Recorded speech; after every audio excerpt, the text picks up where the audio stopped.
कि जिस बात को लोग मान लेते हैं कि वो सरकार नहीं रहा करती, वो अफसर नहीं रहा करते। इस करके कहते हैं भाईचारे का इकट्ठ और लोहे का लठ जिस पे पर्जे काट दे पट। मोदी आप कहेंगे दोनों गरीब विरोधी, खट्टर और नरेंद्र मोदी। मैं कहूँगा ऋषि वाल्मीकि, गुरु रविदास जी और संत कबीर जी, उनकी मूर्तियाँ स्थापित करो। आप कहेंगे स्थापित करो, स्थापित करो। मैं ऋषि वाल्मीकि, गुरु रविदास, संत कबीर जी की मूर्तियाँ स्थापित करो, वरना गति, वरना गति। मैं थोड़े शब्दों में साथियों अपनी बात करता हूं। आप सुबह से बैठे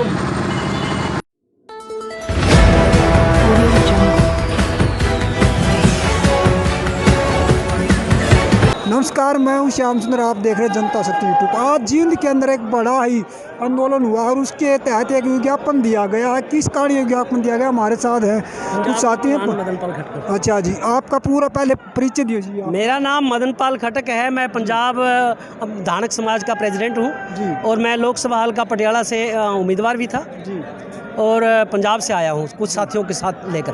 जी सर, जो आज आपने ये विज्ञापन दिया है डीसी साहब को, ये किस आपने क्या क्या मांग पत्र रखे इसके लिए? इसमें एक ही मांग पत्र है। वैसे तो देखो, देश को आज़ाद हुए आज 75 साल हो गए, मगर हमारा जो समाज है आज भी गुलाम है। क्योंकि हमारा जो काम है, हम तो ऐसे समाज से आते हैं जो ए से लेके जेड तक बीमार है। हम चाहते हैं कि यहाँ से किसी चीज़ का इलाज हो जाए, यहाँ से इलाज हो जाए, मगर ऐसा इलाज होने वाला नहीं है। हम एक ही बीमारी के वास्ते यहाँ आए हैं और वो है 25-25 हज़ार रुपये, 25-25 लाख रुपए इनके चौकों का जो है सरकार ने ग्रांट मंजूर करी हुई है। और साहिब कबीर जी का चौक, सतगुरु रविदास महाराज जी का चौक और भगवान वाल्मीकि जी का चौक के ऊपर यहाँ के 25-25 लाख रुपए बताते हैं मंजूर हुए हैं। मगर सरकार यहाँ दलितों की बात को मानने को या तैयार नहीं है, क्योंकि दलितों का वोट लेकर सरकार बना लेती है। सरकार अपनी मन मर्जी करती है, मगर दलितों की बात सुनकर खुश नहीं है। इस करके अगर ये विज्ञापन हमने आज डीसी साहब को, हमारे आगुओं ने, जींद के आगुओं ने यहाँ सौंपा है, अगर इस विज्ञापन पर भी कोई अमल नहीं हुआ तो हम इस बात को लेकर लोगों में पहुँचेंगे। अगर लोग इस बात को मान लेते हैं तो कहते हैं कि जिस बात को लोग मान लेते हैं कि वो सरकार नहीं रहा करती, वो अफसर नहीं रहा करते। इस करके कहते हैं भाईचारे का इकट्ठ और लोहे का लठ जिस पे पर्जे काट दे पट। जी एक मिनट सर, मैं कुछ कहना चाहूँगा। जिस टाइम पे सर ये चौक मंजूर हुई, उसी टाइम पे परशुराम चौक भी मंजूर हुआ था, वो बन गया, लेकिन ये चौक क्यों नहीं बना?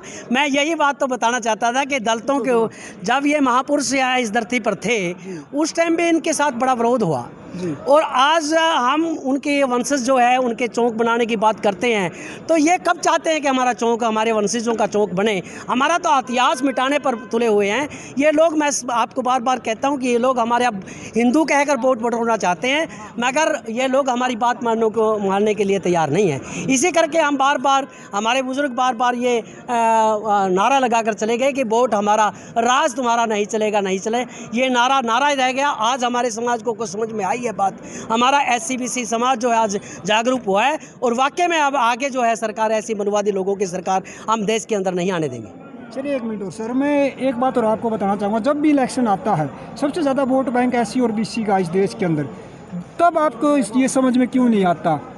ऐसा है, हमारे लोग इतने जागरूक नहीं थे, हमारे लोग इतने पढ़े लिखे नहीं थे और आज हमारा देश जो है, हमारे लोग जो है 85% लोग जागरूक हो चुके हैं। और हर साल, हर बार, हर इलेक्शन में आप ठीक कहते हो, कुछ लोग तो नारे लगाते थे, मगर उनके नारों को दबा दिया जाता था, उन लोगों को दबा दिया जाता था, उन लोगों के ऊपर केस डाल दिए जाते थे, उन लोगों को डरा दिया जाता था, धमका दिया जाता था।